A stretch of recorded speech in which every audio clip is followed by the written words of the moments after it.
और हम दावे के साथ कह रहे हैं कि हम राजसमंद चुनाव में स्थानीय उम्मीदवार ही देंगे। क्या ये दावा भाजपा कर सकती है? राजनीति में मैं व्यक्तिगत रूप से इसका समर्थक हूं कि वंश के आधार पर किसी को टिकट मिलना या प्रतिनिधित्व नहीं मिलना चाहिए।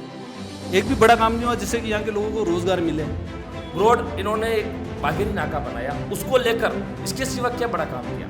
एक नाके के दम पर उन्होंने कई बार मिनिस्टर रहे, चुनाव लड़े, 15 साल तक उन्होंने राज में रहते हुए एक बार बार वही कहते बागेरी नाका बागेरी नाका बागेरी नाका, बस उसके दम पर ही वो चुनाव लड़ते आए।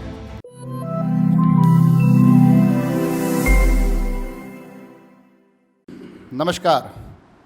राजसमंद एक्सप्रेस के माध्यम से जो राजसमंद के आगामी उपचुनाव के परिदृश्य को परखने और उसको टटोलने की एक कवायद शुरू की गई है। कहीं ना कहीं आज से एक नया कार्यक्रम जोड़ रहे हैं, उसमें एक नया प्रयास जोड़ रहे हैं कि दोनों ही दलों के प्रतिनिधियों को बुलाए और कहीं ना कहीं उनसे इस परिदृश्य पर चर्चा हो, अपने अपने दल की बात कहें, तो कहीं ना कहीं विपक्षी दल को घेरने की कोशिश करें।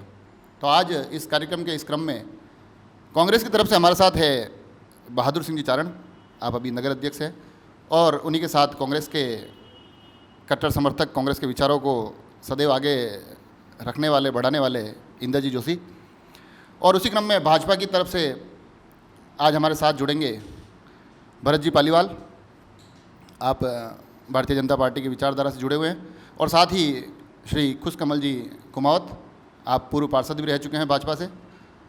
तो सबसे पहले मैं शुरुआत करना चाहूँगा बहादुर सिंह जी आपसे कि 23 तारीख से फॉर्म नॉमिनेशन शुरू है, 17 को चुनाव है, और कांग्रेस के लिए हमेशा ये एक मुश्किल संघर्ष रहा है राजसमंद विधानसभा। इस बार आपके दावेदार कमोबेश जो चुनावी चर्चाएं चल रही है उसमें जो खबरें छन के आ रही है, तो कहीं ना कहीं प्रत्याशी भी फाइनल कर दिया गया है। तो इस बार कैसे लगता है आपको, क्या लगता है इस बार कांग्रेस कहीं ना कहीं कुछ न कुछ नया कमाल दिखाने वाली है? सबसे पहले तो आपका बहुत बहुत धन्यवाद कि आपने इस मंच के द्वारा हमारी बात आम जन तक पहुंचाने के लिए आपने सुलभ रास्ता हमारे सामने रखा है। आपने जो बात कही है उसको मैं जारी रखते हुए आपको ये आश्वस्त करता हूँ कि नगर परिषद इलेक्शन के अंदर हम जो मैनिफेस्टो लेके आए थे और हमने जो मैनिफेस्टो जनता के सामने रखा था और जनता ने जिस मैनिफेस्टो पे विश्वास करा था और इस मैनिफेस्टो के विश्वास के आधार पर हमने नगर परिषद में हमारा बोर्ड बनाया और हमारा चेयरमैन बनाया। तो ये तो आपको सर्वविदित हो गया है कि 15 साल के भाजपा के जो शासन था, जिसमें नगर परिषद, एमएलए, एमपी सब भाजपा के थे, भाजपा के होते हुए भी जनता उनसे संतुष्ट नहीं रही, और संतुष्ट नहीं होने के कारण ही एक बदलाव की जो लहर है वो भी राजसमंद में है, और इसका पूरा फ़ायदा जो है हमें इस उपचुनाव में मिलेगा और हम भारी मतों से हमारा विधायक का प्रत्याशी बनाएंगे। जैसे कि बदलाव की आपने बात की है, बदलाव इस बार भरत जी से जानना चाहूँगा, कहीं ना कहीं बदलाव दिखाई दे रहा है? इस बार लोगों की मानसिकता है कि बदलाव चाहती है, या आपकी पार्टी फिर से कहीं ना कहीं इस कांग्रेस के कमाल को रोककर कमल में तब्दील करेगी? सबसे पहले तो राजसमंद एक्सप्रेस का धन्यवाद कि इस प्रकार का कार्यक्रम रखा और हमें भी विचार रखने का अवसर दिया। सबसे पहले तो मैं स्पष्ट करूंगा, मेरे पास भारतीय जनता पार्टी का कोई दायित्व नहीं है, मैं भाजपा का समर्थक हूं। जहां तक जो उपचुनाव होने वाला है उस उपचुनाव की संभावना है, मुझे लगता है नगर परिषद चुनाव में भाजपा अपेक्षा के अनुरूप परिणाम अपने पक्ष में नहीं ला सकी, लेकिन इससे कुछ समय पहले जो पंचायत समिति और जिला परिषद के जो चुनाव हुए थे, और विशेष तौर से जो राजसमंद विधानसभा का जो क्षेत्र आता है उससे संबंधित, उसमें भाजपा ने अपना जो पिछले 15 या 20 साल से जो अपना जो प्रदर्शन है उसी प्रदर्शन को दोहराया है। साथ ही नगर पालिका में भी बहुत मामूली अंतर से कुछ वार्ड गए हैं, तो केवल नगर पालिका के चुनाव से ऐसा नहीं कहा जा सकता।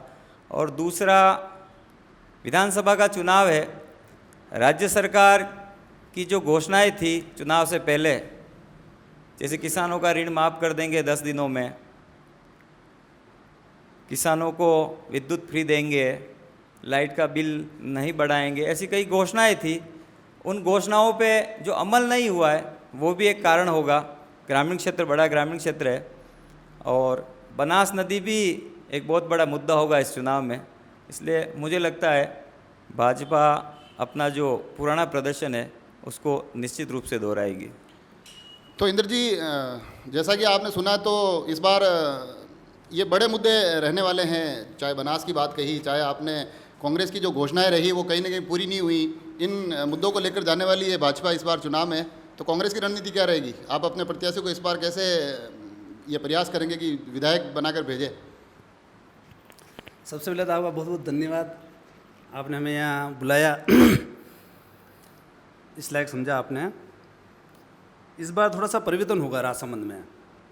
अभी हमने देखा है कुछ टाइम पहले जो पंचायत के चुनाव भी होते हैं, 5 साल पहले जो पंचायत के चुनाव होते हैं उसमें और इस चुनाव में अभी काफ़ी अंतर आया है। कांग्रेस काफ़ी सीटें जो पहले आ रही थी, काफ़ी सीटों पर भी जीत हुई है। अभी जैसे नगर परिषद में जो चुनाव हो उसमें भी कांग्रेस ने अच्छा प्रदर्शन किया है, अच्छे सीटें जीते हैं। तो कांग्रेस करके जैसे नगर परिषद से काफ़ी माइनस रहती है हर बार। इस बार जैसे नगर परिषद में उसको जो फ़ायदा मिला है, अशोक जी टाके उनका नेतृत्व काफ़ी अच्छा रहा। हमारे बहादुर सिंह चारा नगर अध्यक्ष रहे, इन्होंने पूरा संभाला, इन्होंने पद का त्याग भी किया, इन्होंने कोई पार्टी टिकट नहीं लिया। ऐसे जुझारू कार्यकर्ता भी कांग्रेस में आए हैं। मैं खुद भी एक कार्यकर्ता हूँ, मैं किसी पद पे नहीं हूँ, बट मैं रात दिन इसके लिए लगा रहता हूँ कि कहीं कहीं कांग्रेस जीते। विगत तो 15 साल से हम देख रहे हैं कि राजसमंद में भाजपा का विधायक बनी हुई है, मंत्री पद पे रही हुई है। एक आप कंपैरिजन करो, नादौरा में भी कांग्रेस थी, राजसमंद में भाजपा रही है। राजसमंद में ऐसा कोई बड़ा काम नहीं हुआ है, एक भी बड़ा काम नहीं हुआ जिससे कि यहाँ के लोगों को रोज़गार मिले, काम मिले, या ऐसा कोई काम हुआ जिससे कि यहाँ के क्षेत्र में विकास हुआ हो। कोई बड़ा विकास, कोई त्वरित काम जो अपन देखना चाहते हैं वो नहीं हुआ है। तो यहाँ की जनता भी इस बार समझ गई है थोड़ा बहुत कि भाई कि बदलाव जरूरी है। बदलाव नहीं होगा तो राजसमंद में कोई विकास नहीं होगा। एक परिपाटी लेकर चलते रहेंगे रेगुलर, तो उसमें बदलाव आना है नहीं है। तो राजसमंद की जनता चाहेगी इस बार, क्योंकि राजस्थान में गवर्नमेंट जो कांग्रेस की है, अगर राजसमंद में कांग्रेस का विधायक बनता है राजसमंद के लिए बहुत अच्छा रहेगा। कि यहाँ जो काम त्वरित गति से जो विधायक बीजेपी का था वो नहीं कर पाया, अपन भी देख रहे हैं, मंत्री भी रहे हैं, वो बड़े बड़े काम घोषणा हुई थी लेकिन वो कर नहीं पाए। एक बार वो घोषणा सब लुप्त हो गई है। लेकिन कांग्रेस ने जो घोषणा की वो सब अमल में आएगी, सब काम होगा। और कांग्रेस का जो आगे का जो काम का जरिया है वो अगर यहाँ का विधायक कांग्रेस का बनता है, यहाँ की जनता के लिए या इस क्षेत्र के लिए बहुत अच्छा रहेगा। तो जैसा कि खुशकमल जी, आप पूर्व में पार्षद रह चुके हैं, इस बार भी पार्षद का आपने चुनाव लड़ा और कहीं ना कहीं भाजपा को वो सफलता नहीं मिली। मगर चाहे नगर परिषद चुनाव हो, चाहे विधानसभा चुनाव हो, चाहे पूर्व के जितने भी चुनाव हो, एक कहीं ना कहीं कांग्रेस की तरफ से मुद्दा हमेशा रहा है कि किरण जी के रहते कोई ऐसा बड़ा काम नहीं हुआ। इस बार भी ये आरोप, जैसा इंद्र जी ने बताया कि इस बार भी ये आरोप और इस बार भी ये मुद्दे इस चुनाव में रहने वाले हैं, तो इनका सामना कैसे करेंगे आप? सबसे पहले तो मैं आपका हार्दिक आभार एवं धन्यवाद जो आपने मुझे इस योग्य समझा और मुझे यहाँ आपने आमंत्रित किया है। जिस प्रकार से चुनाव की जो चर्चाएं चल रही है, जिस प्रकार से अभी इंद्र जी ने बोला, एक किरण जी ने ऐसा कोई बड़ा काम नहीं किया। राजसमंद झील भरने के लिए भी किरण जी ने खूब प्रयास किए, डीपीआर बनी, लेकिन कुछ तकनीकी कारणों से वो काम नहीं हो पाया। और राजसमंद झील भरने के लिए, रिपेयरिंग के लिए उन्होंने बजट भी लगाया और कुछ ऊंचाई पर उसको लिया है, प्रयत्न तो किए हैं। और राजसमंद विधानसभा क्षेत्र जो है उसमें शुरू से भारतीय जनता पार्टी का दबदबा रहा है। और जिस प्रकार से कांग्रेस अभी वर्तमान में और जो घोषणाएं राजस्थान सरकार में मुख्यमंत्री जी ने की हैं, जिस प्रकार हथेली पर हाथी चलने जैसी बातें इन्होंने की है, क्योंकि आज हर किसान वर्ग और जिस प्रकार से बिजली के बिल बढ़े हैं और जिस प्रकार से इन्होंने घोषणा की है कि हम बिल माफ़ कर देंगे, रोजगार भत्ता देंगे, इस प्रकार की कई बड़ी बड़ी घोषणाएं की है, लेकिन राजस्थान सरकार इसने किसी भी प्रकार का प्रयास नहीं किया है जिससे जनता को राहत मिले। जिस प्रकार से ये घोषणाएं करते हैं लेकिन इन पर अमल नहीं हो पाई है।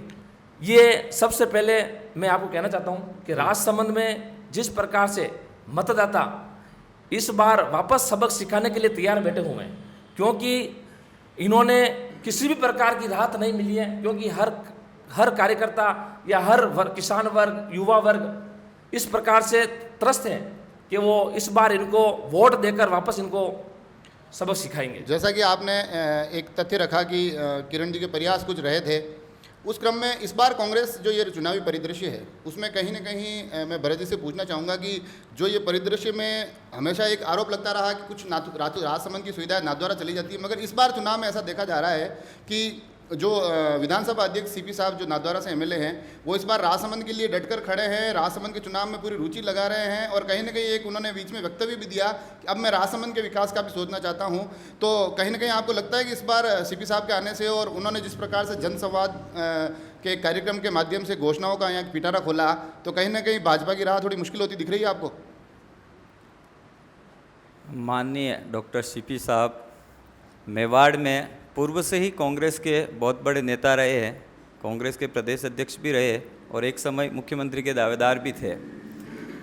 राजसमंद के विकास के बारे में वो जो अब बातें बता रहे हैं, वो जब राजस्थान सरकार में मंत्री रहे, केंद्र में मंत्री भी रहे, उस समय भी इन कामों को जो आज घोषणाएं कर रहे हैं, आज उनके पास राजसमंद में करने का कुछ नहीं है, इसलिए वो बड़ी बड़ी घोषणाएं या बड़े बड़े सपने बता रहे, उस समय कर सकते थे। फिर भी इसमें मैं एक पॉइंट जोड़ना चाहूँगा क्योंकि कुछ समय पूर्व मैंने देवकी नंदन जी गुजर जो कांग्रेस के जिलाध्यक्ष है उनका इंटरव्यू लिया था। उन्होंने ये कहा था कि वो तो विधायक ही वहीं से थे, नाथद्वारा का तो वहीं का सोचेंगे, मगर इस बार सीपी साहब ने ये कहा है कि इस बार मैं राजसमंद का कहीं ना कहीं एक विकास का विजन रखता हूँ। इसमें मैं बताना चाहूँगा कि कोई व्यक्ति यदि मंत्री, मुख्यमंत्री या इस प्रकार के पदों पर पहुँच जाता है या प्रदेश अध्यक्ष पहुँच जाता है तो केवल एक विधानसभा तक सीमित रहकर यदि वो विकास की बात करता है तो मैं समझता हूँ तो फिर वो मैच्योर नेता नहीं है, क्योंकि उस पद तक पहुँचने के बाद एक विधानसभा क्षेत्र उनको जिताया उनकी पार्टी को या विरोधी दल जीता ये मायने नहीं रखता। सरकार बनने के बाद, मंत्री बनने के बाद वो सबके लिए होता है, प्रदेश की जनता के लिए होता है, हर क्षेत्र के लिए विकास करना चाहिए। जहाँ तक राजसमंद का विकास है, जो बुनियादी चीज़ें राजसमंद में होनी चाहिए वैसी बुनियादी चीज़ें है। जैसे उदाहरण के लिए जिला मुख्यालय पे अच्छा हॉस्पिटल होना चाहिए, राजसमंद में अच्छा हॉस्पिटल है, लेकिन उसकी व्यवस्थाएं गड़बड़ है। वो व्यवस्थाएं आज जो सरकार है वो ठीक कर सकती है, लेकिन हम सब ने देखा है कि सरकार आने के बाद 14 डॉक्टर गए, लंबे समय तक यहाँ डॉक्टर की सुविधाएं नहीं थी, मशीनें खराब थी, लोगों को बाहर जाँच, सोनोग्राफी मशीन खराब थी, बाहर जाँच करवाने पड़ रही थी। फिर बीच में समाचार आया कि यहाँ की सोनोग्राफी मशीन निम्बाहेड़ा जा रही है, प्रभारी मंत्री जी ले जा रहे हैं। ऐसे कई घटनाक्रम हुए। अभी कुछ डॉक्टरों को चुनाव से जस्ट पहले, घोषणा से पहले लगाया भी है, लेकिन कई लोगों ने ज्वाइन नहीं किए। तो यहाँ शिक्षा के लिए कॉलेज भी खुला है, लेकिन उसकी व्यवस्था यदि इस समय ठीक नहीं है तो राजस्थान सरकार जिम्मेदार है। भाजपा के शासनकाल में कॉलेज में नए सेक्शन खुले भी थे, विषय प्रारंभ भी हुए थे, लेकिन कांग्रेस राज में ऐसा कोई यहाँ पूर्व में कोई घोषणाएं हुई है ऐसा मेरी तो जानकारी में नहीं आता है।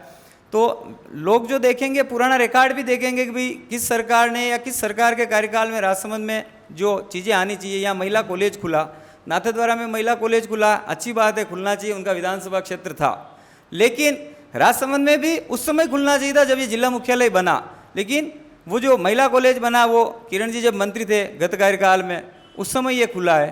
तो ऐसी कई चीज़ें आई है, तो वो सब चीज़ें जनता भी देखेगी। और जो सरकार ने जो घोषणाएं की थी चुनाव के पहले, क्योंकि मैंने किसानों के बीच में काम किया हुआ है और बहुत बड़ा वर्ग है, सरकार की छोटी से छोटी घोषणा से वो प्रभावित होता है, उसकी आय प्रभावित होती है। उस संबंध में जो सरकार ने घोषणाएं की थी उसमें से मैं एक घोषणा बताना चाहूँगा कि जब ये बीजेपी की जो शासन था उस समय 833 रुपये प्रति माह एग्रीकल्चर कनेक्शन पे छूट थी गवर्नमेंट की। कोरोना काल जैसे ही प्रारंभ हुआ वो छूट बंद हो गई है। बिल में वो जो 833 रुपये की प्रत्येक किसान को प्रति माह जो छूट मिल रही थी वो बंद हो गई है। एक तरफ जो संकट था उस संकट में रियायत देना, वो न देकर जो रियायत मिल रही थी उस रियायत को बंद किया है। ये भी जनता देखे कि वो ग्रामीण क्षेत्र बहुत बड़ा, शहरी क्षेत्र बहुत छोटा है। किसानों के जो मुद्दे भी आप उठा रहे हैं, कहीं ना कहीं एक विषय जो अभी जो निकल कर आया है, मैं बहादुर सिंह जी से जानना चाहूँगा कि ये जो डॉक्टर चुनाव जीतने के बाद यहाँ से डॉक्टरों का जो स्थानांतरण हुआ या उपचुनाव से पुनः यहाँ वापस यहाँ डॉक्टर लगाए गए, ये भी एक बड़ा विषय है जिस प्रकार से भाजपा उठाने की कोशिश कर रही है। और कहीं ना कहीं किसानों को जो बिजली दरों की बात है वो भी विषय आ रहा है। तो इन सारे मुद्दों का कैसे सामना करने वाली कांग्रेस, किस प्रकार से इस बार उपचुनाव में इन मुद्दों को देखने वाली है? देखिए हेमेंद्र जी, सबसे पहले तो मैं आपको ये बता दूं कि भाजपा के पास ना तो कोई विज़न है, ना कोई ऐसा कोई मैनिफेस्टो है जिसके दम पे ये उपचुनाव लड़ेगी भाजपा। हमारे पास मैनिफेस्टो है, हमारे पास विज़न है। हमने हमारा मैनिफेस्टो भी रखा और हमने हमारा विज़न भी रखा है। हमने हमारे विज़न के अंदर 400 करोड़ की घोषणाएं हमने सरकार के विभिन्न मंत्रियों के थ्रू राजसमंद में करवाई है। उसकी DPR जारी है और उसका काम जारी है जो जनता के सामने है। भाजपा की एक ही तकलीफ है कि वो राष्ट्रीय मुद्दों पे क्षेत्रीय चुनाव लड़ती है। जी, राष्ट्रीय मुद्दों पे क्षेत्रीय चुनाव नहीं लड़ा जाता, क्षेत्रीय मुद्दों पे ही क्षेत्रीय चुनाव लड़ा जाता है। और भाजपा का आज हमें बड़ा दुख है इस बात का कि हमारे मुख्यमंत्री जी पहले कहते थे और अभी भी कहते हैं कि जो भाजपा को चलाने वाले जो लोग हैं, जो पर्दे के पीछे काम करते हैं, उनको सामने आके कांग्रेस से फाइट करनी चाहिए। और आज मुझे इस बात की खुशी है कि भाजपा के पास ऐसे लोग नहीं है। इस कारण आज राष्ट्रीय स्वयंसेवक संघ के विभिन्न पदों पर, जिम्मेदार पदों पर रहे हुए भरत जी आज भाजपा की पैरवी करने के लिए आपके सामने बैठे हैं। ये तो विचारों का समर्थन ये दिन आ चुका है। ये दिन इसीलिए आया है कि गुड गवर्नेंस अशोक गहलोत ने दी है। गुड गवर्नेंस अशोक गहलोत के देने के कारण आज भाजपा के पास बोलने लायक कोई शब्द नहीं है। राजसमंद भाजपा की अगर हम बात करें तो 15 साल तक विधायक भाजपा की थी। किरण महेश्वरी जी ने भाजपा का प्रतिनिधित्व करा। किरण महेश्वरी जी उच्च शिक्षा मंत्री रही और उनके क्षेत्र के अंदर MA, MCOM, MSc नहीं रही। क्या ये महिला कॉलेज नाथद्वारा में किरण महेश्वरी जी तब नहीं खुल सकता था? क्या देवगढ़ के अंदर किरण महेश्वरी जी उच्च शिक्षा मंत्री थी तब कॉलेज नहीं खुल सकता था? क्या खमनोर के अंदर जो कॉलेज खुला तब किरण महेश्वरी जी तब नहीं खुल सकता था? आप CP जोशी जी के लिए बात करते हैं। अभी मैं आपकी किसी बात का कटाक्ष नहीं करता हूं, लेकिन खुश कमल जी ने कहा था कि DPR जारी हुई और नहर को ऊपर करी किरण महेश्वरी जी द्वारा कराई गई। तो ये क्या बड़ा काम होता है? ये बड़े काम की गिनती में आता है? बड़े काम तो उसको कहते हैं कि राजसमंद के दोनों तरफ नेशनल हाईवे है, बागेरी का नाका है, इससे बड़ा काम कहते हैं। आपने 15 साल के अंदर, बीजेपी की सरकार थी, 15 साल के अंदर विधायक था बीजेपी का सरकार आपका, MP आपका था। आपके MP महोदय का दिल्ली से लगाकर, आज वो दिवंगत आत्मा, उनके लिए नहीं कहना चाहिए, दिल्ली से लगाकर केलवा तक आपने आपके सांसद महोदय का फूलों की माला से उनको लाद दिया। फूलों की माला का ब्रॉडगेज राजसमंद में आने वाली है। तो ये क्या हथेली पे हाथी नहीं था जो आपने लोगों को बताया? जनता अब भ्रमित होने वाली नहीं है। उपचुनाव के अंदर झूठ छल कपट से जो राज करेगा वो चलने वाला नहीं है। जनता बिल्कुल सत्य बात पे वोट देगी। और हम तो जनता से अपील करते हैं कि हम अगर खरे उतरे तो आप हमें वोट देना, अगर हम खरे नहीं उतरे तो हमें भी वोट देने की जरूरत नहीं है। आपको जो झूठ बोले उनको वोट मत दें, जो सत्य बोले उनको वोट दें। तो कहीं ना कहीं जनता छल में नहीं रहने वाली है, ये एक सीधा सीधा आरोप लगाया। और साथ ही एक और पक्ष में जोड़ना चाहूँगा, क्योंकि भाजपा इस बार विपक्ष में है, तो कहीं ना कहीं सरकार से सामना हो रहा है। वैसे ही मुश्किल सवाल है, मुश्किल चुनाव है। उसके साथ साथ भाजपा के कम से कम 10 से 12 यहाँ दावेदार चुनाव मैदान में हैं, उनमें से किसी एक को टिकट मिलना है। तो कहीं ना कहीं आपको नहीं लगता है एक नगर परिषद में जो आपको एक माइनस फैक्टर लगा कि कहीं ना कहीं बागी आपके तकलीफ दे रहे थे, तो वही तकलीफ वापस उपचुनाव में भी आपको देखने को मिले? पहले तो बहादुर सिंह जी ने एक विषय उठाया था कि जो भाजपा को पीछे से सपोर्ट करते हैं वो आज सामने आ गए। मैं स्पष्ट करना चाहता हूं, मैंने जब हेमेंद्र जी ने पूछा था तब भी मैंने कहा था मेरे पास भाजपा की कोई जिम्मेदारी नहीं है। मैंने प्रारंभ में भी कहा है मैं भाजपा का समर्थक हूं, क्योंकि वोटर जो होता है वो किसी न किसी व्यक्ति को या किसी न किसी दल का समर्थन करेगा, और मैं उस नाते ही आज उपस्थित हुआ हूँ। मैंने संघ में काम किया है, ये मेरे लिए गर्व का विषय है, और मैंने जो कुछ सीखा है वो भी वहीं से सीखा है। मैंने किसानों के बीच में भी काम किया है 5 साल तक। जहाँ तक अधिक दावेदार होना, मैं समझता हूँ अधिक दावेदार होना उस पार्टी की मजबूती का प्रतीक है। जिस दल की संभावनाएं ज़्यादा होती है उस दल से दावेदार या टिकट मांगने वालों की संख्या अधिक होती है, ऐसा अनुभव भी है और ऐसा इतिहास भी बताता है। मगर फिर कहीं ना कहीं टिकट नहीं मिलने वाले की एक नाराज़गी एक कारण बनती है कई बार। पिछले 3-4 चुनाव में यहाँ से दावेदार एक से अधिक रहे हैं, और अभी जो टिकट मांग रहे हैं उनमें से कुछ पूर्व में भी उन्होंने टिकट के लिए दावेदारी की थी, लेकिन टिकट मिलने के बाद पार्टी का यदि वफादार व्यक्ति है और यदि वास्तव में वो पार्टी की विचारधारा के कारण पार्टी के साथ जुड़ा है, पार्टी का काम कर रहा है, तो टिकट जिसको भी, टिकट तक सबको मांगने का अधिकार रहता है, लेकिन जिसको टिकट मिला है उसके साथ पार्टी का सिपाही बन के काम करता है। यही विचारधारा के आधार पर चलने वाले लोगों की एक विशेषता होती है। और मैं समझता हूँ भाजपा के साथ वो विचारधारा के आधार पर चलने वाला जो कैडर है वो बहुत मजबूत कैडर है, हर बूथ तक उनका मजबूत कैडर खड़ा है। और जो 12 साल तक और उससे पहले 5 साल जो किरण जी यहाँ सांसद रहे और 12 साल तक जो विधायक रहे, उनके जो काम है, हरिओम सिंह जी के जो सांसद रहते हुए जो काम है वो सब जनता ने देखे है। और उनके अनुसार और भाजपा का जो कैडर है वो कैडर के अनुसार भाजपा निश्चित रूप से भाजपा के कैडर की विजयी बात होगी। कर रहे हैं आप, कहीं ना कहीं उनके कार्यकर्ताओं की बात कर रहे हैं, तो इसके साथ मैं एक सवाल यहाँ और आपसे जोड़ना चाहूँगा कि एक वातावरण या चुनावी चर्चाओं का एक बड़ा आम मुद्दा है वंशवाद, और इस बार ये आरोप भाजपा पर लग रहा है कहीं ना कहीं, और साथ में स्थानीय बाहरी भी एक बड़े मुद्दे की तरह उभर के आ रहा है। तो दोनों ही मुद्दों को आप किस प्रकार से देखते हैं? राजनीति में मैं व्यक्तिगत रूप से इसका समर्थक हूँ कि वंश के आधार पर किसी को टिकट मिलना या प्रतिनिधित्व नहीं मिलना चाहिए, लेकिन यदि योग्य है और केवल उसके परिवार का माता पिता या अन्य व्यक्ति राजनीति में रहा है और इसी कारण से उसको प्रतिनिधित्व नहीं मिले, वह भी ठीक नहीं है।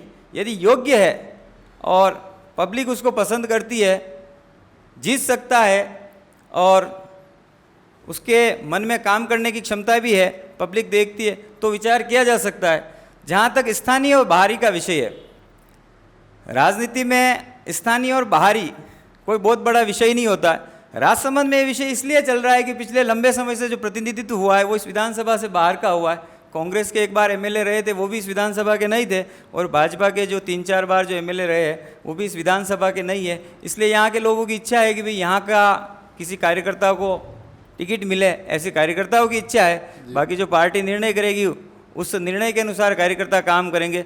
पब्लिक के लिए मेरे को लगता है ऐसा कोई विषय नहीं है। पब्लिक के लिए या कांग्रेस पार्टी के लिए इंद्र जी स्थानीय बाहरी कोई विषय है या नहीं है? क्योंकि पिछली बार भी काफ़ी नारे लगे थे, अब की बार सुरंग पार, अब की बार फाटक पार, स्थानीय बाहरी के बड़े ही दमदार तरीके से कांग्रेस ने उस वक्त मुद्दे उठाए थे। तो इस बार भी ये मुद्दा बनाने वाले हो आप? वैसे बताऊँ मैं, इसमें बाहरी का मुद्दा इसलिए ज़्यादा महत्वपूर्ण हुआ ये, किरण मैडम 15 साल तक यहाँ रही। देखना आप, 15 साल यहाँ रही, एक भी बड़ा काम नहीं कराया जी। अगर वो राजसमंद को अपना समझते तो कोई बड़ा काम तो एक होता राजसमंद के लिए, वो एक भी काम नहीं हुआ। इसलिए बाहरी मुद्दा पिछले साल से बना है, उससे पहले नहीं था।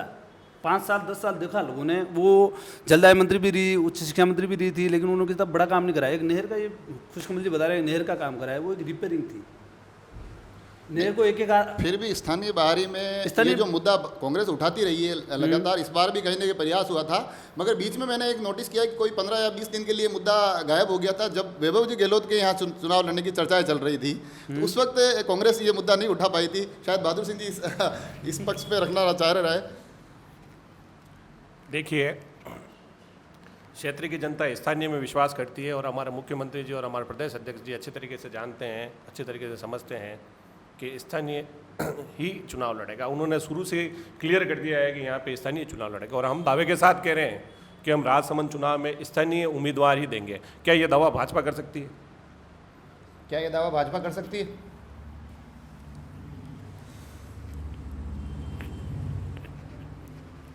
मैं न तो भाजपा के किसी पद पे हूँ, न भाजपा जिसको टिकट देने वाली जो टोली तय करने वाली जो टीम बनी है उसका सदस्य हूँ। इसलिए मैं इस पे तो कोई स्पष्ट नहीं कह सकता कि भाजपा स्थानीय को देगी या बाहर को देगी।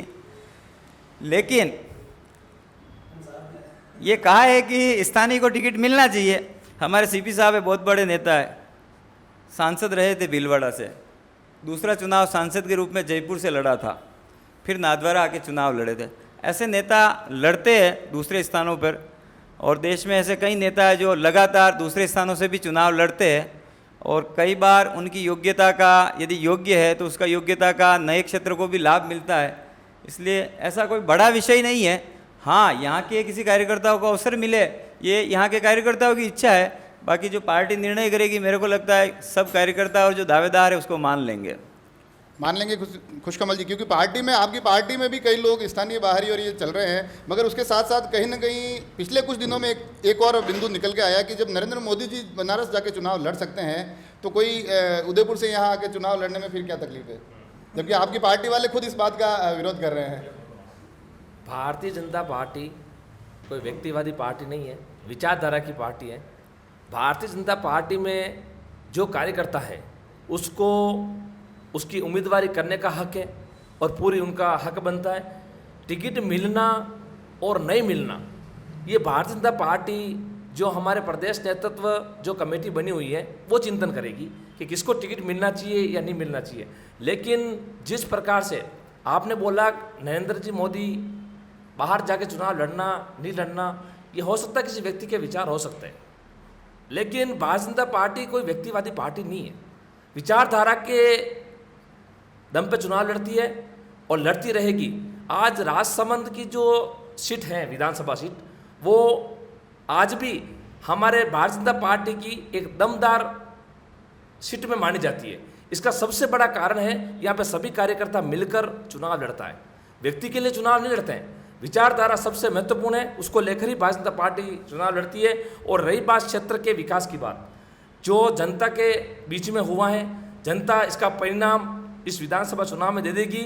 जो और रही बात अभी बहादुर सिंह जी बोल रहे थे किरण जी ने क्या काम कराया, एक छोटी सी बात मैं आपको कहना चाहता हूँ कि राजसमंद के स्थानीय नेता डॉक्टर सीपी जोशी मिनिस्टर रहे केंद्र में, राजस्थान सरकार में मिनिस्टर रहे, लेकिन उनकी छोटी मानसिकता ये है कि उन्होंने ब्रॉड गेज नाथद्वारा ले रोक दी, वहाँ तक कि उन्होंने अपना विजन रखा और ब्रॉड इन्होंने एक बाघेरी नाका बनाया, उसको लेकर इसके सिवा क्या बड़ा काम किया। एक नाके के दम पर उन्होंने कई बार मिनिस्टर रहे, चुनाव लड़े, 15 साल तक उन्होंने राज में रहते हुए एक बार बार वही कहते बाघेरी नाका बाघेरी नाका बाघेरी नाका, आज उसके दम पर ही वो चुनाव लड़ते आए। कहने ये का कहीं ना कहीं एक बड़ा आरोप है कि सिर्फ एक बाघेरी नाका एक ऐसी योजना थी कि जिसको सीपी साहब ने क्रियान्वित किया एक बड़े, और उसी एक योजना के आधार पे वो बार बार चुने जा रहे हैं, या बार बार कहीं ना कहीं ये दावे किए जाते हैं कि कुछ बड़े काम उनके द्वारा किए गए। देखिए, माननीय सीपी जोशी आज मेवाड़ के नहीं पूरे भारत के नेता हैं और उनकी तारीफ हमने ही नहीं, बीजेपी के कई नेता भी करते हैं। सीपी साहब के द्वारा सिर्फ ये कहना कि उन्होंने बाघेरी नाका के लिए चुनाव लड़ा हो या बाघेरी नाका ही बनाया हो, तो ये कहना गलत है। बात ये है कि भाजपा की, मैं शुरू से कह रहा हूँ कि राजसमंद भाजपा की ये तकलीफ रही है कि सीपी जोशी साहब जो भी काम करते हैं उसमें कुछ न कुछ खामी निकालते रहते हैं। साहब ये हमारे को भी मिलना चाहिए था, साहब हमारे को भी ये मिलना चाहिए था, साहब हमारे को भी ये मिलना चाहिए था। खुद कुछ नहीं करते। ब्रॉडगेज लाएँ जी, रेल में मंत्री थे तो साहब राजसमंद तक ब्रॉडगेज क्यों नहीं लाए? तो क्या आपके विधायक ने राजसमंद में लाने के लिए उस वक्त का प्रस्ताव भेजा था? क्या आपके स्थानीय प्रतिनिधियों ने उस वक्त दावा करा था कि हमारा राजसमंद में ब्रॉडगेज की जरूरत है? आपका कोई प्रस्ताव नहीं था, सिर्फ खामी निकालनी है, आपने उसमें खामी निकाल दी। दोनों तरफ नेशनल हाईवे हैं, करोड़ों रुपए खर्च करके सीपी जोशी ने बनाए हैं, तो क्या ये बाघेरी नाका तक ही सीमित है? सोच बदलनी पड़ेगी अपने को। खुशकमल जी ने एक बात और कही जी, कि जनता जवाब देगी, जनता वाकई में जवाब देगी।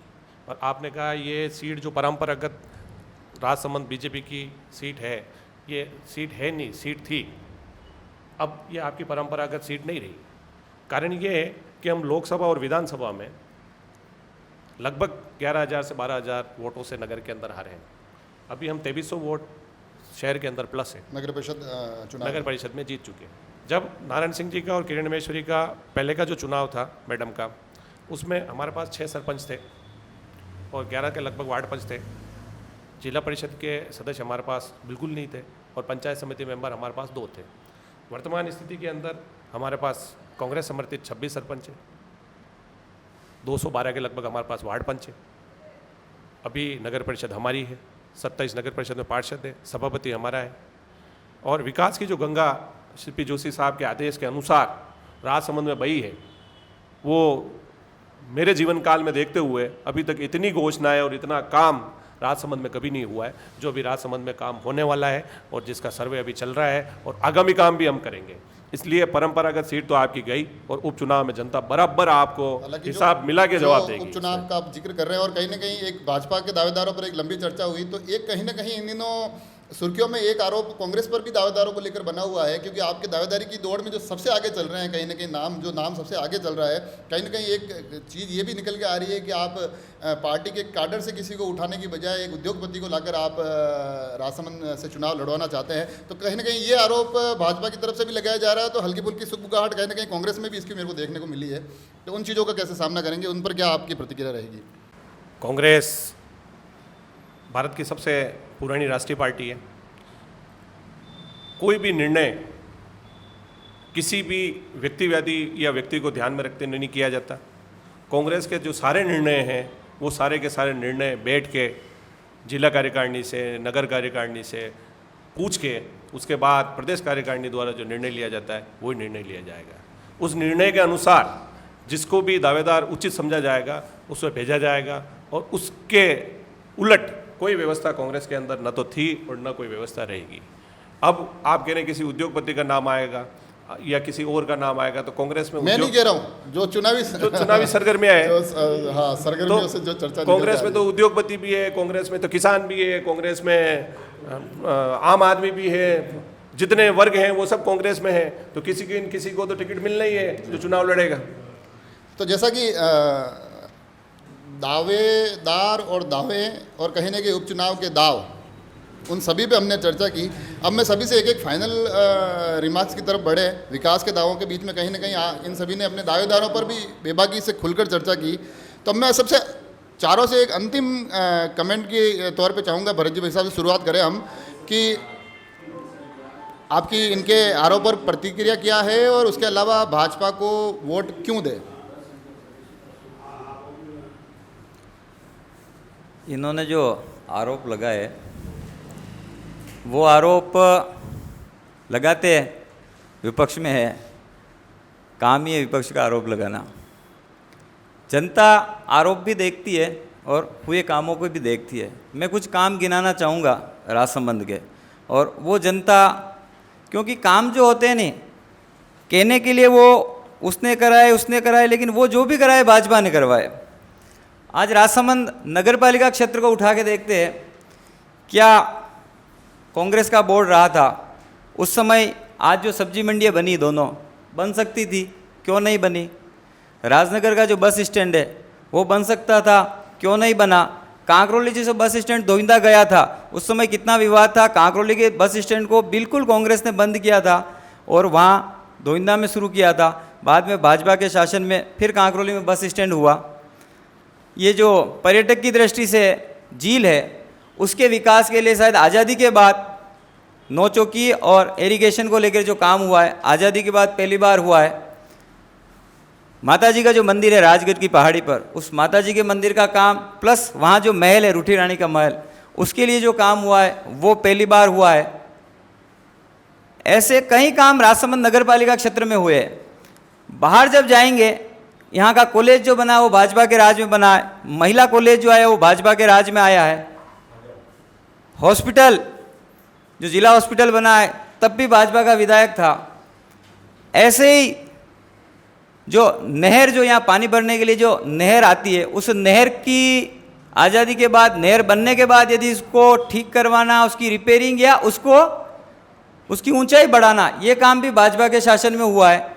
गांव-गांव में शायद राजसमंद जिले में, विशेष तौर से राजसमंद विधानसभा में जब बाहर का व्यक्ति आता है और राजसमंद विधानसभा क्षेत्र में जो गांव तक पहुंचने की जो सड़क है, गांव में जो पानी की व्यवस्था है, आज राजसमंद में बहुत बड़ा फिल्टर प्लांट लगा हुआ है और किसी विधानसभा में तो इस प्रकार का बड़ा फिल्टर प्लांट नहीं लगा हुआ है। तो कई काम हुए हैं, कुछ काम हो सकते हैं जनता की अपेक्षा और कुछ कामों की थी वो नहीं हुए हो, तो वो आगामी समय में होंगे। यहाँ जेके सर्कल जो बना है, वर्षों से एक दिक्कत आ रही थी, वहाँ एक्सीडेंट होते थे, तो अभी जो सांसद है उन्होंने उसके लिए बजट स्वीकृत करवा लिया। तो ऐसे कई काम हुए और काम भाजपा के शासन में अच्छे काम हुए। ऐसे कई काम और ग्रामीण क्षेत्रों में हुए जो भाजपा के लिए गिनाने के लिए है। तो उनके दम पर प्लस जो भाजपा के पूर्व में जो नेतृत्व करने वाले यहाँ किरण जी माहेश्वरी और हरिओम सिंह जी रहे और वर्तमान में जो सांसद महोदय है और बाकी जो भाजपा का जो पूरा कैडर है, वो जो पब्लिक के साथ संपर्क में है, पब्लिक के हर दुख सुख में भाजपा का कार्यकर्ता खड़ा रहता है। केवल काम ही महत्वपूर्ण नहीं होता है, कार्यकर्ता या वोटर जब दुखी है उसकी मदद करने के लिए कौन खड़ा होता है। बीमार है तो उसकी हॉस्पिटल में कोई मदद कर सकता है क्या? मैं आपको एक उदाहरण देना चाहूँगा। मेरे मित्र ललित जी, वो जब बीमार हुए थे कोरोना के कारण से, और उनको जब आईसीयू नहीं मिल रहा था, किसी कार्यकर्ता ने किरण जी को फ़ोन किया था, उन्होंने उसी समय फ़ोन करके आईसीयू उपलब्ध करवाया था। तो यहाँ के नेता हरिओम सिंह जी ने भी कई लोगों के, मतलब ये जो व्यक्तिगत रूप से जो भाजपा के नेता पब्लिक के लिए, लोगों के लिए काम करते हैं, वह भी पब्लिक कहीं न कहीं देखेगी। दूसरा, भाजपा का जो बहादुर सिंह जी ने एक आरोप लगाया था कि हम नेशनल मुद्दों पे बात करें, मैंने किसी नेशनल मुद्दे की बात नहीं की, न मैं करना चाहूँगा। हाँ, विधानसभा का चुनाव है तो राजस्थान के मुद्दे प्लस राजसमंद विधानसभा के मुद्दों पर निश्चित रूप से चर्चा होगी।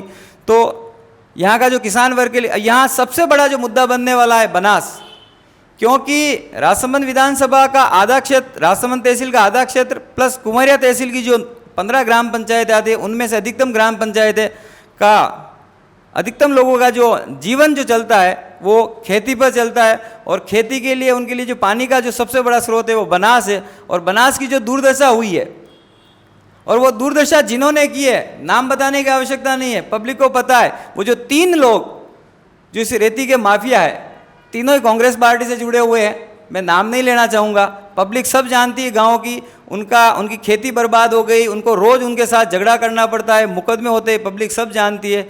यदि चुनाव लड़ना है तो पब्लिक की जो समस्या है उसका समाधान करें, लेकिन ये जो लोग पब्लिक की समस्या का और बढ़ा रहे हैं, ऐसी स्थिति में मुझे लगता है पब्लिक समझदार है, पढ़ी लिखी है। अब वो ज़माना भी नहीं रहा कि किसी चैनल या अखबार के माध्यम से अपना मन बनावे, सोशल मीडिया का ज़माना है, हर चीज़ उनके पास पहुंचती है।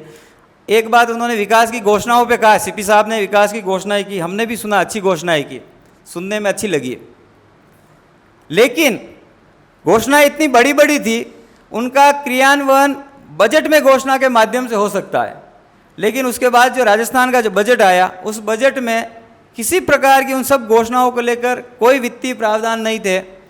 जहाँ तक इस अपने राजसमंद झील की रिंग रोड का प्रश्न है, तो रिंग रोड में बताना चाहूँगा, कुछ हिस्सा रिंग रोड का जलचक्की चौराहे से लेकर मंदिर के पिछवाड़े तक जाने का पहले भी किरण माहेश्वरी के समय में बना है, और रिंग रोड का जो घोषणाएं कर दी, ये कई बार पहले भी ये चर्चाएं चली थी। बीच में एक ऐतिहासिक पाल भी आती है, क्या उस पाल को ऊपर इस प्रकार की रिंग रोड बन सकती है, नहीं बन सकती है, लेकिन इसमें बजट का कोई प्रावधान इस प्रकार का नहीं किया।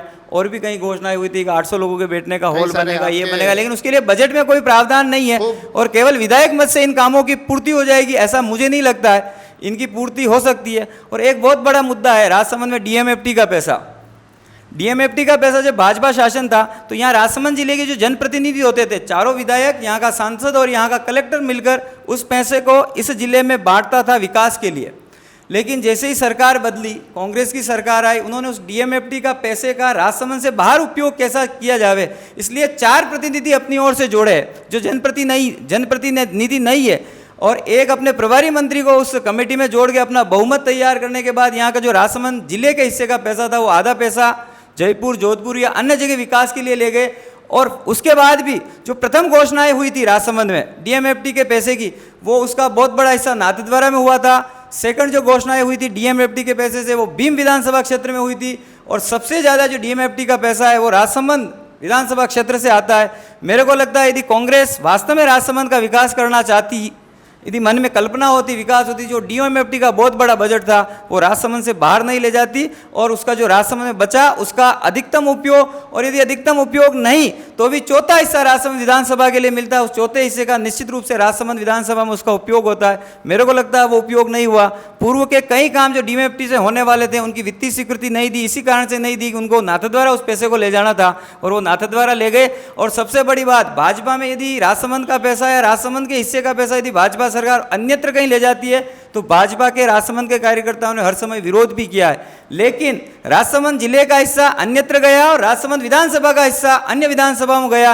लेकिन कांग्रेस के किसी भी कार्यकर्ता ने, किसी भी दावेदार ने, किसी भी नेता ने इस बात का कहीं विरोध, आपत्ति दर्ज नहीं कराई। इसलिए मेरे को लगता है जनता सब जानती है, जनता इन सब चीज़ों को देखती है, और जो जनता के लिए काम करता है, जनता के लिए संपर्क में रहता है, वो निश्चित रूप से विजयी होगा। और मुझे विश्वास है जनता इस बार भी भारतीय जनता पार्टी के जिस भी प्रत्याशी को प्रत्याशी बनाएगी पार्टी, उसको निश्चित रूप से गत वर्ष में जो वोट मिले थे, कोई 25,000 से ज़्यादा से किरण जी माहेश्वरी जीते थे, उससे पहले 30,000 से जीते थे, उससे पहले बंसीलाल जी 27,000 से जीते थे, उसी को दोहराते हुए, और जो लोकसभा में जो रिकॉर्ड रहा था 70,000 वोटों से यहाँ की जनता ने सांसद को जिताया था राजसमंद विधानसभा के, उसकी ओर बढ़ने का कहीं न कहीं प्रयास आप होगा निश्चित रूप बड़े से। आश्वस्त लग रहे हैं। अब मैं इस कार्यक्रम के अंत की तरफ बढ़ूँ और बहादुर सिंह जी से मैं सीधा सीधा ही जानना चाहूँगा अब मैं कि कहीं ना कहीं भरत जी ने भाजपा के विकास भी गिना है, तो कहीं ना कहीं कांग्रेस की घोषणाओं पर प्रश्न चिन्ह भी खड़ा किया, कहीं ना डीएमएफटी के पैसे के माध्यम से एक सवाल उठाने की कोशिश की, तो इनके जवाब के साथ साथ आप कांग्रेस का पक्ष रखे और कहीं न कहीं जनता से बात संवाद स्थापित करते हुए बताए कि इस बार जनता कांग्रेस पार्टी को वोट क्यों दे। मैं भरत जी की बात से बिल्कुल भी सहमत नहीं हूँ। डीएमएफटी के अंदर विधायक राजसमंद और एमपी महोदया और इनके कोमलगढ़ के विधायक साहब भी डीएमएफटी फंड के मेंबर हैं। अगर डीएमएफटी फंड में ऐसी कुछ किसी क्षेत्र विशेष को या अपना पैसा के बाहर गया होता तो मुझे पूरा इन नेताओं पे पूरा विश्वास है, भाजपा के नेताओं पे विश्वास है कि ऐसी बात तो बाजार में या अखबार के माध्यम से या प्रिंट मीडिया के या इलेक्ट्रॉनिक मीडिया के माध्यम से अभी तक जनता को बता चुके होते कि हमारा डीएमएफटी का पैसा बाहर जा रहा है। डीएमएफटी का पैसा पूरी कमेटी तय करती है। डीएमएफटी में आए हुए आवेदनों पर विचार किया जाता है, उसके बाद डीएमएफटी में पैसा जारी होता है। राजसमंद के विकास के लिए डीएमएफटी से नगर परिषद को 3 करोड़ रुपए मिले, जिसमें हमने पाइपलाइनें डाली है और डीएमएफटी से काफ़ी कुछ काम करवाया है। तो डीएमएफटी का आपका जो आरोप है वो तो मैं पूरे सिरे से खारिज करता हूँ मैं। दूसरा, आपने कहा कि बनास का मुद्दा बनाएंगे जी, तो मुद्दा विकास का बनाओ। बनास का क्या मुद्दा बनाना? राजसमंद में कैसे विकास करोगे, कैसे डेवलपमेंट कराओगे, राजसमंद की जनता के लिए कैसे हित पहुंचाओगे, इन पे बात होनी चाहिए। बात ये तो नहीं होनी चाहिए कि इनको हराना कैसे। बात ये होनी चाहिए कि जनता को सबसे ज़्यादा लाभ किन मुद्दों से मिले, जनता को लाभ कैसे पहुंचाया जाए, जनता के बीच में सुगमता कैसे लाई जाए। आज एक विधायक के लिए ये कहा जाए कि वो विधायक एक फ़ोन करके किसी को वेंटिलेटर उपलब्ध कराने के लिए बोले, तो आज मैं कांग्रेसी हूँ, तो मैं किरण माहेश्वरी को अगर फ़ोन करता उस वक्त, या कोई भी कार्यकर्ता किसी भी कांग्रेस के पदाधिकारी को या नेता को फ़ोन करता वेंटिलेटर के लिए, तो क्या वो मना कर सकता था? ये तो एक संवेदनशीलता है, एक मानवता है। आज मुझे भी, आपको भी कोई फ़ोन करेगा तो हम उसके लिए जितना हो सकेगा उतना प्रयास करेंगे। ऐसे मुद्दों पे चुनाव लड़ना, ये तो बहुत मतलब एक आपको क्या कह सकते हैं, ये तो बिल्कुल ही ऐसी बातें हैं कि ऐसे मुद्दों पे अपन चुनाव लड़ेंगे। अब रही बात, आपने कहा सरकार ने बजट के अंदर घोषणा नहीं करी, तो क्या ऑडिटोरियम का काम नगर परिषद कराएगी, स्टेट गवर्नमेंट कराएगी? जब नगर पालिका थी तब आपके पास कम बजट था, नगर परिषद बनी आपके पास ज़्यादा बजट है, नगर निगम बनेगी और ज़्यादा बजट आएगा, तो ऑडिटोरियम को बनाने का काम नगर परिषद का है। ऐसी घोषणा बजट में नहीं होती। आज भरत जी हमारे सामने बैठे हैं, हमारे पास 138 जो चेक के मुकदमे चलते उसकी कोर्ट नहीं थी, हमने मांग करी, स्टेट गवर्नमेंट ने हमारी मांग मानी है और 138 की कोर्ट हमारी खोली है। तो क्या ये मैटर विधानसभा में नहीं आया, बजट में नहीं आया? क्या सरकार ने हमारी बात नहीं सुनी? तो जो बात सरकार सुन रही है वो तो सुनेगी, जो बात हो रही है उस पर तो आपको भी बोलना पड़ेगा कि नहीं यार ये बात तो हो रही है। जो बातें हो रही है उसमें भी अगर अपन ये बोलेंगे नहीं होगी ये, और ऐसे हम इस प्रकार से हम विरोध करेंगे, तो सिर्फ विरोध के लिए विरोध करना गलत बात होती है। तथ्यों के साथ बात करनी चाहिए, बिना तथ्यों के किसी भी बात को करना ठीक नहीं होता है। इसके अलावा राजसमंद में जो हम विजन लेके आए हैं, हमने आपको पहले कहा हम मैनिफेस्टो पे चुनाव लड़ते हैं। हमने नगर परिषद का चुनाव भी मैनिफेस्टो पे लड़ा है और हम राजसमंद में होने जा रहा है ये उपचुनाव भी हम मैनिफेस्टो के आधार पर लड़ रहे हैं। हमने जनता के सामने मंत्रियों को ला के खड़ा करा है, मंत्रियों ने अपना विज़न रखा है राजसमंद के लिए। जो विभिन्न डिपार्टमेंट हैं, जो विभिन्न डिपार्टमेंट के मंत्री हैं, आज आप मान सकते हैं एक दिन के अंदर 15 डॉक्टर या 12 डॉक्टर ज्वाइन करेंगे या आपके लिए यहाँ पे आएंगे। हमने रखा है कि साहब हम परेशान हैं, हमारे पे ये विपक्षी पार्टियों द्वारा हमारे पे आरोप लगाए जा रहे हैं, हमारे ये है, तो हमारी सारी बातें मानी गई है क्या? सरकार हमारी बात नहीं सुन रही है क्या? सरकार हमारी बात सुन रही है। हम जो सरकार से मांग कर रहे हैं, आज पाल नौचुकी की पाल है, हमने उनकी रिपेयरिंग की बात करी, उनको भी उन्होंने मानी है। रिपेयरिंग के लिए उन्होंने डीपीआर मंजूर करी है, खेल ऑडिटोरियम के लिए डीपीआर मंजूर करी है। सारा काम सतत प्रक्रिया से, लीगली प्रक्रिया से चल रहे हैं और जनता को हम पूर्ण आश्वस्त दिलाना चाहते हैं, पूर्ण विश्वास दिलाना चाहते हैं कि राजसमंद उपचुनाव में मैंने पहले भी कहा था, छल कपट और झूठ के आधार पर नहीं लड़ा जाएगा, विकास के विजन पर लड़ा जाएगा। राजस्थान सरकार के यशस्वी मुख्यमंत्री श्री अशोक गहलोत की जो गुड गवर्नेंस है उसके आधार पर हम चुनाव लड़ेंगे। और राजसमंद में अभी जितना हमने 350 से 400 करोड़ रुपए की घोषणा करी है, अगर हमारे विधायक आएगा तो ये घोषणा पे काम नहीं, इसके अलावा भी हम और काम करवाएंगे जो राजसमंद में विगत 15 सालों से बीजेपी नहीं करा सकी।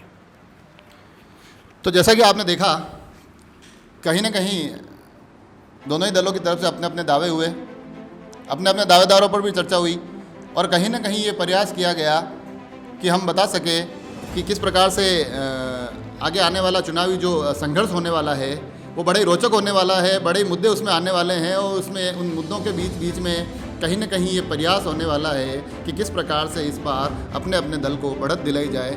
तो किसी प्रकार से अपने अपने दावेदारों को यहाँ एक ऐसा माध्यम बनाया जाए कि लोग विधानसभा तक पहुँचाया जाए, या फिर कहीं ना कहीं ये प्रयास किया जाए कि जनता के बीच में जाकर दोनों ही दल अपनी अपनी बात कह सके, दूसरे दल की बात नकारने का भी एक प्रयास कर सके और साथ ही साथ कहीं ना कहीं अपने दावेदार को श्रेष्ठतम व्यक्ति, श्रेष्ठतम प्रत्याशी बताते हुए उसको विधानसभा तक पहुँचाने का प्रयास करें। तो इसी क्रम में हम प्रयास करेंगे कि भविष्य में भी हम इसी प्रकार की चर्चाएं करें, इसी प्रकार के राजसमंद से राजनीतिक लोगों को बुलाएं और उनसे जानें कि हम राजसमंद उपचुनाव को लेकर वो किस प्रकार से अपने पार्टी का पक्ष रखते हैं, किस प्रकार से इस राजसमंद उपचुनाव के अंदर अपने मुद्दों को, अपने दावों को, अपनी बातों को जनता तक पहुंचाते हैं।